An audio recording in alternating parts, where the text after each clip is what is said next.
Well, good afternoon, everyone. Welcome back to the channel. Got another video for y'all today, and it's a pretty big one because we're going to be attempting to replace the timing belt and the water pump on the van. So this is a project that I've been planning on doing for a little while now. I've got the new parts. Hopefully I got the right ones. And Toyota recommends doing the belts on these every 60,000 miles. It was replaced once already based on one of the stickers in there at around 15,000 miles. I guess just because it might have been sitting for a while and maybe the belt was getting brittle. But it was replaced at around 15,000 and the car's got about 70,000 on it now. So coming up on that 60,000 mile mark. So I figured it's about time to go ahead and do that, especially before I start my big travel journey. And I figured while I'm in there, I might as well do the water pump as well. I haven't had any problems with it, with the one that's in there, but might as well put a new one in since it's just right behind the timing belt. So I actually already started a little bit before realizing that I forgot to start recording. So I will show y'all what I've done so far. It's not much, and then we'll continue to work on it. So let me show you that right now. So coming over here to the engine area, I actually had to unbolt this metal plating that the driver's seat sits on. I had to take out the driver's seat to give myself a lot more room. I can kind of move this out of the way. I can't totally take it out because the four-wheel drive cord is threaded through it, but being able to move this allows me to get down under there and access the components that I need to get to. So basically what we're aiming to do is there's 3 timing belt covers. There's one there, the metal one right there, and then there's a third plastic one below that you can't really see. So as of right now, I will show you what I've done so far. If you can see down in there, that little pulley with those 4 posts, that is where the radiator fan belongs. So I've taken the radiator fan off, and I've also taken the pulley behind it that holds those 2 accessory belts that you see hanging there. So I've gotten those loose. I haven't actually figured out how to take them out because if you look up there, they're kind of stuck. That little metal hose, I can't seem to get them past it. So I don't know if I'll be able to remove those completely. I don't know how I would go about it if I actually needed to, because I'm not replacing these belts. They're fine. It's a bit strange, but let me show you the old, or not the old, just the fan and the pulley. Give me 1 second. All right, y'all. So over here I've got my table with my repair set up, trying to keep everything organized. This is the radiator fan here that I pulled off, as you can see. And then this is the fan pulley as well that was sitting behind it. That's got the 2 belt slots on it. So I've got that off, and that's all I've removed so far. And then these are the bolts that I'm keeping track of just on that paper towel there. It's really fancy, I know. Right here is going to be the new water pump. So if you're looking directly at the engine, the water pump will be mounted like this, and you can see it's got a timing mark right there that we'll have to pay attention to. And the gasket is here as well. And then here's the new belt. So this is what I've got so far. And let's see what we have to do next.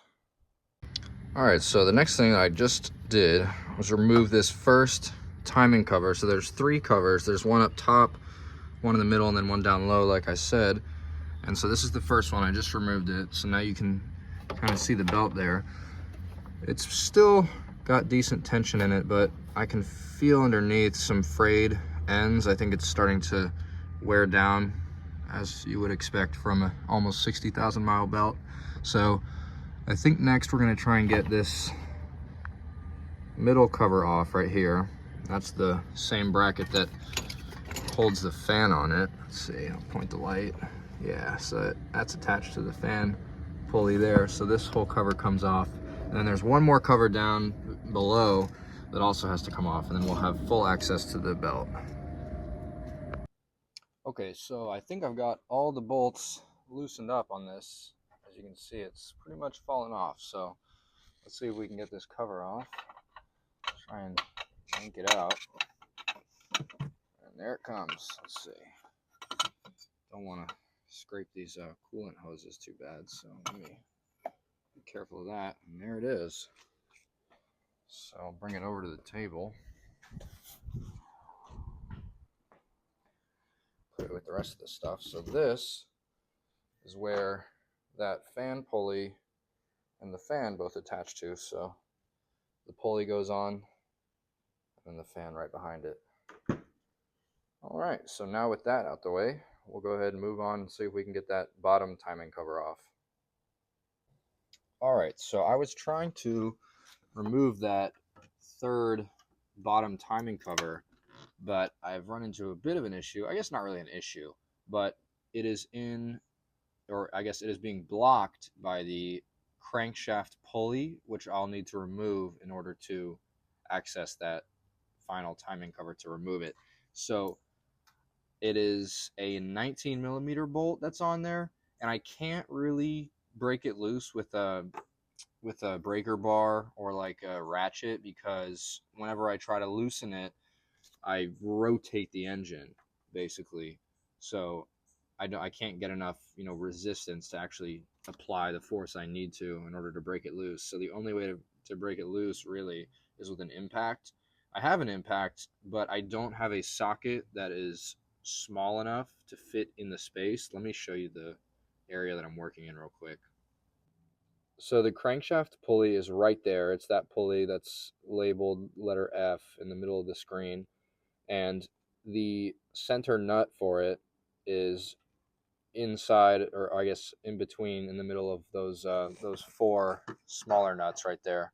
You can't see the fourth one because the belt's in the way, but so I have to fit an impact in there, and I can't. The sockets that I have are currently too long, so I'm gonna have to order or go buy some shorter impact sockets. And unfortunately, I won't have time to do that today. I had some plans that I needed to commit to this evening, so I'll have to go tomorrow and buy a short impact socket set, and hopefully that'll be what I need to get this bolt off and continue this job.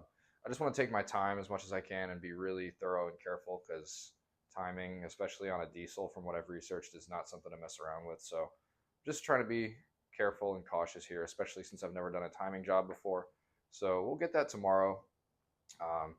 It'll be a full day for me, but you guys will see me again in about 5 seconds. So I will see you guys tomorrow when I've got the set. All right, so we are back. It is the next day, and this is what I bought. So it's a 1/2 inch drive short impact socket set. So previously what I was working with were these. This is the 19. They're just too long. It doesn't allow me to fit this impact down there in the space where the engine is. So I got some shorter ones, and let me show you what they look like.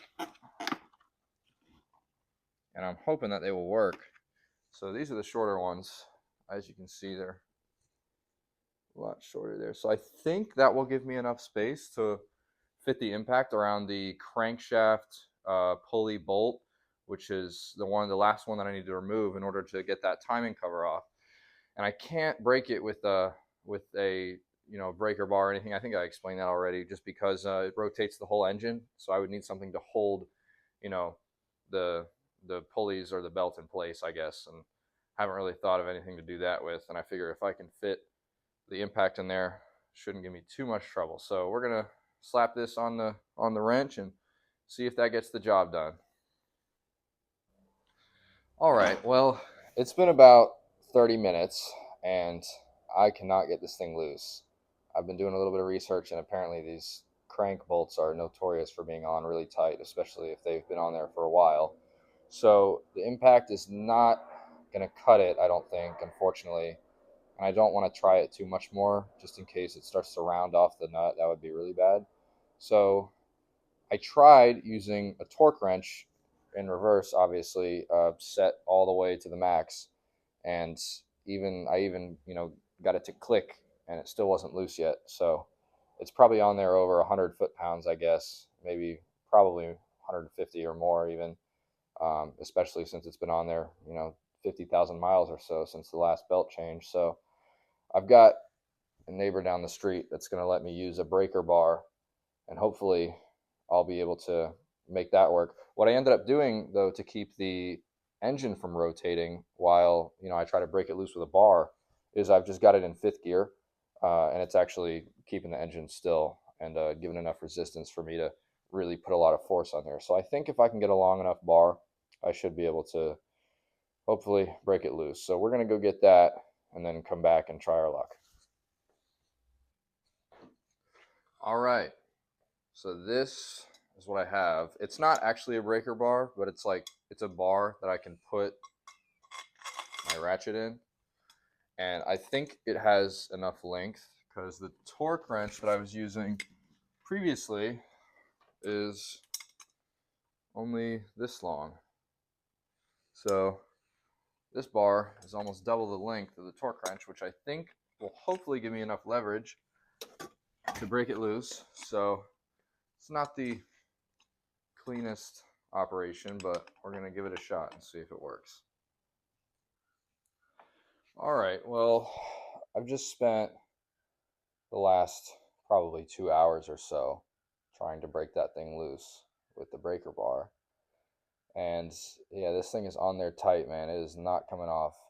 And I've watched a few YouTube videos, and apparently this is like a big thing with crank pulley bolts. I've just never done this before, but these things are a real pain to get off. So one thing that I did see is where people actually crank the starter for just a split second while they have a breaker bar secured. So I think I'm going to try that. It seems a little sketchy, but I'm not going to crank it for long. I'm probably just going to do 1 or 2 cranks. And I think with the force of the engine rotation and then having the breaker bar braced, I think it will hopefully be able to get this thing loose. So let's go ahead and try that. All right, so got the car in neutral. As you can see, I've got the breaker bar held down there with a bungee cord, just in case it, goes flying or something when I try to crank it. And I've got the ratchet or the socket there on the crank pulley, and this bar will be pushed against this frame here whenever the engine tries to crank, since it's a clockwise motion. And so that clockwise motion will ideally essentially put a counterclockwise motion on the crank bolt, which will hopefully be enough to break it. So we're going to try that, maybe do it once or twice with a few half-second cranks, because I do not want the engine to start. I wasn't able to find like a fuel cutoff or anything. I mean, I'm sure there is one, but I don't know where it is. So let's give it a shot.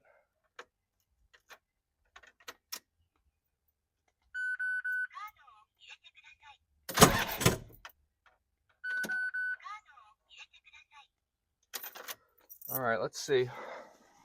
All right, this is the moment of truth. So I just took the breaker bar off, and oh my God, y'all. Oh my God, it worked. Look at that. Dude, that is gnarly. Jeez. All right, so now that that hurdle has been overcome, we're going to go ahead and try and pull off the pulley itself, which I've heard can also be a pain. There's no way it can be as bad as getting the bolt off, so we might have to just get behind there with a flathead or a crowbar and try and pry it off, because they can be stuck on there pretty good. So I guess that's the next step. Let's go ahead and try that. So yeah, it's proven to be pretty difficult to get this thing off. It's not impossible, obviously, but I think I'm probably just gonna call it for today. I still have to go to the gym, and it's getting to be around 6 o'clock now. So I think tomorrow I'll just try maybe to get a couple of bars behind it, and maybe get my dad or someone to help me try and pull it off from both sides, so it's a symmetrical force instead of trying to pry it from one end. So we'll try that, and maybe some other stuff if that doesn't work. But for now, yeah, we're just gonna call it. I'm happy that I was able to get that crank bolt off, and that's all I really was trying to accomplish today. Anyways, so all right, y'all. Well, I'll catch you guys tomorrow. Well, it's a new day and another day of getting to struggle breaking off bolts and pulling off pulleys. So what I bought today is this 3-jaw gear puller, excuse me, just picked it up at Advance Auto, and I watched some videos about this on YouTube, and apparently it's usually pretty effective in removing these stubborn crank pulleys. So I figured this would be a better idea than trying to wedge like two crowbars on either side and like trying to pull them at the same time, especially because I only have myself. I don't have anybody else to help me, so I don't think that would be a good idea. So I'm going to put this on, and you basically just ratchet it and it'll slowly, ideally, start to come loose. So we're going to try that. We'll hook it up and we'll see what happens. All right, so I have the jaw tool hooked up. Let me show you. So I've got it grabbing on the thicker part of the pulley there just to make sure that nothing breaks. And I've got a ratchet on the end there. And I've got the center, that black center post in between the claws, basically just braces against the crank pulley bolt. And you start ratcheting it, and it's meant to pull the pulley off. And it's actually working. Let me see if I can show you what it's doing. So basically, you might not even be able to see it, but basically every time I ratchet it, it starts coming back a little bit. I don't even think you can see it on the camera. Maybe you can, but it is coming loose. So we're just gonna keep doing that until this thing pops off. And check it out. I just popped it off. There it is.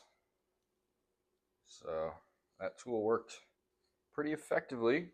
Happy about that. And I think this is the last thing I needed to take off before being able to remove that third timing cover. So let's see about doing that now. All right. And here it is. Oh, good Lord. This is it right here. So there were just two more 10mm bolts right there, which I took out. And this is where that pulley was before. So that's the last timing cover. So as you can see in here, now we've got full access. That the cover was covering that very last gear down there. So this is the whole timing setup.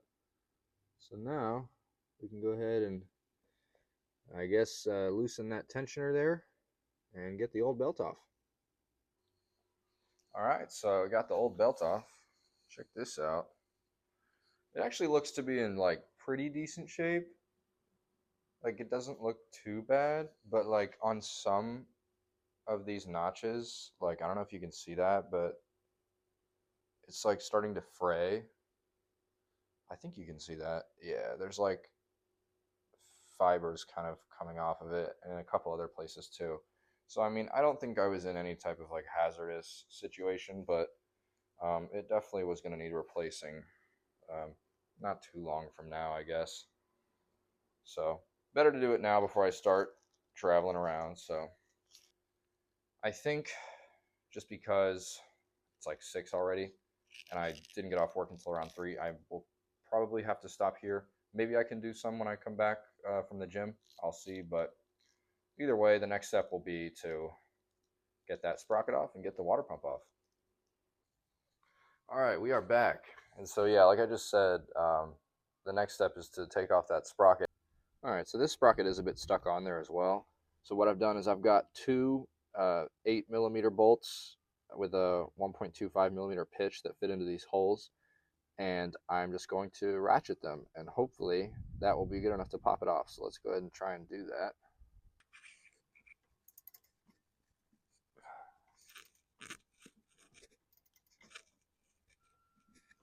And the other side, there it goes. Jeez. All right. Well, there's that. Okay, so something strange that I just noticed is that on the water pump itself, it says GMB on it, which is the same brand that I purchased for the new one. It's an aftermarket brand. So I think this pump has already been replaced once already. It also has little pink marks on it, I guess from somebody already being in there. I did some research, and these cars did not come factory with GMB pumps. It was usually like a Toyota spec or an Aisin or Aisin or however you say it. So let me just show you what I'm talking about. So as you can see right there, It does say GMB, and it's the exact same one that I bought new. It looks identical. So I think honestly what I'm gonna do, at least for the time being, is just leave this as it is. The cooling system right now is working perfectly fine. I haven't noticed any issues. The coolant looks good. I mean, I took some coolant out earlier from from a little hose that I pulled to make room, and the coolant still looks clean. Maybe I'll see about doing a drain, but I think for right now, I will just get the new belt on at least and start putting stuff back together. And then maybe later on in another video, I can do like a coolant drain. But we'll just go ahead and put the sprocket back on, retighten these bolts. We'll torque them to the spec that's in the manual, and then we'll get the new belt on. All right, so I put the sprocket back on. I've got the tensioner pulley back on as well. So all that's left to do now is grab the new belt and fit it on. Okay, so after a very tedious and annoying hour or two, I've gotten the new belt on, and I've made sure that everything, all the timing marks are lined up correctly. That was pretty annoying to do, but it's done, and everything is correct. As you can see, I made my own marks because the factory marks are kind of difficult to see, especially the crankshaft mark down there.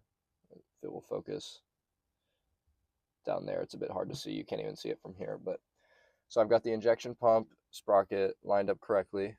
I drew a little silver mark on the sprocket on that tooth, and then on the block. And right here, I also made my own mark there on the camshaft sprocket, and then down there again, like I said, you can't see, but it is lined up, trust me. So I rotated the engine once or twice to make sure that everything lined up, and it all checks out. Got the tensioner pulley retightened, so let's go ahead and put everything back together. So I probably won't film putting everything back together just because that will extend the length of this already long video. So I will just get back to you guys when I have everything put back, and then we will crank it up and hope we did it right. Okay, y'all, well, I just finished putting pretty much everything back together.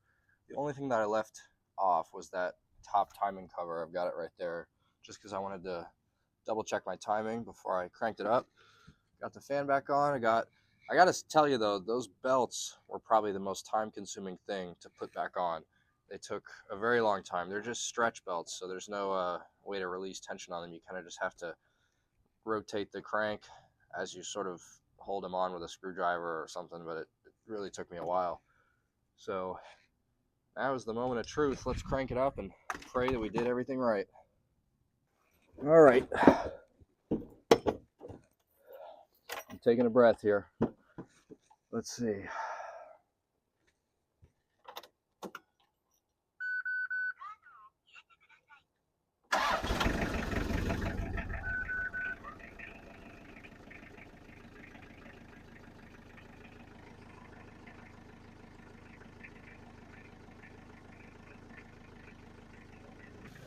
Okay, I think we did it. No weird sounds.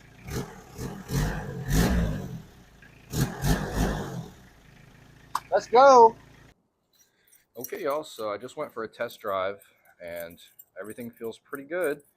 I think the reason why it stuttered a little bit right when I cranked it up for a few seconds is because when I took off the ignition pump, or sorry, the injection pump sprocket, when I used the impact, it turned it counterclockwise, which is the wrong way that it operates. So I think what ended up happening was some air was forced into the fuel system. So for a few seconds there at the beginning, it was just bleeding itself out, hopefully. And I think that's why it was sputtering like that, because when I drove it, everything sounded good. Turned it off and started it up a few more times and revved it, and everything sounds pretty perfect. So I think for now, we're pretty safe to say that the job is done and done pretty well.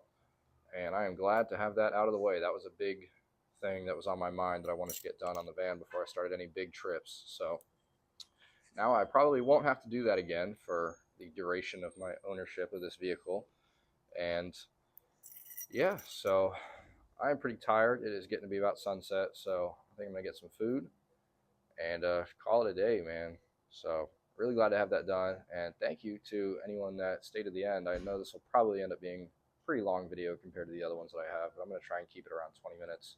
So I will see you guys in the next one, which will, I think, probably be the installation of the air conditioning unit. And we'll go from there. So I really appreciate you guys watching, liking, subscribing. I think I've got like 75 subscribers now, which is awesome. So almost to 100. Pretty neat. So thank you guys again. We'll catch you in the next one. Peace.